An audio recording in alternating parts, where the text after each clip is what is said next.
তৃতীয়বার প্রধানমন্ত্রী পদে শপথ নিলেন নরেন্দ্র মোদী।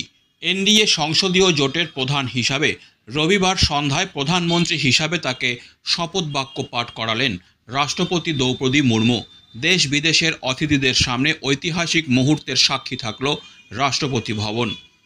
তৃতীয়বার প্রধানমন্ত্রী হিসাবে নরেন্দ্র মোদীর শপথ গ্রহণ অনুষ্ঠান উপলক্ষে মোদীর প্ল্যাকার্ড ফেস্টুন হাতে কর্মীদের আবিরের তিলক পরিয়ে মিষ্টি বিতরণ জলপাইগুড়ি বিজেপি কর্মী সমর্থকদের।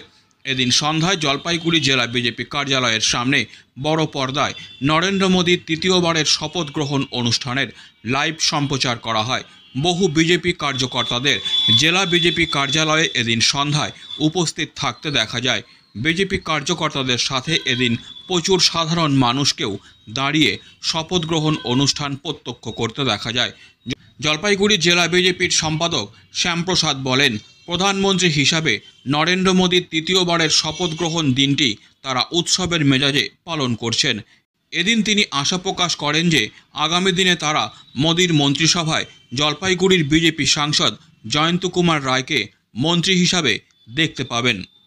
আজকে আমাদের আনন্দের দিন, তৃতীয়বারের জন্য আমাদের সকলের প্রিয় যশস্বী প্রধানমন্ত্রী নরেন্দ্র দামোদর দাসজি তৃতীয়বারের মন্ত্রী হচ্ছে। তো আমরা খুব আনন্দিত এবং আমাদের এই সিট থেকে জয়ন্তদাকে জিতিয়ে আমরা সংসদে পাঠিয়েছি। এর জন্য আমাদের কার্যকর্তারা আজকে সারাদিন ধরে আমরা বিভিন্ন জায়গায় বিভিন্ন অনুষ্ঠান পালন করেছি। মানুষকে মিষ্টিমুখ করানো হচ্ছে, প্রজেক্টর লাগানো হয়েছে, বিভিন্ন জায়গায় বড় বড় এলইডি টিভি লাগানো হচ্ছে। জেলা জুড়ে আজকে আমরা উৎসবের মেজাজ আছি এবং আমাদের আশা রাখছি যে আমাদের জয়ন্তদা আগামী দিনে মন্ত্রিসভায় জায়গা পাবেন। শ্যামপ্রসাদ, জেলা সম্পাদক। Disclaimer. This channel may not promote any violent, harmful or legal activities. All content provided by this channel is meant for an educational purpose only.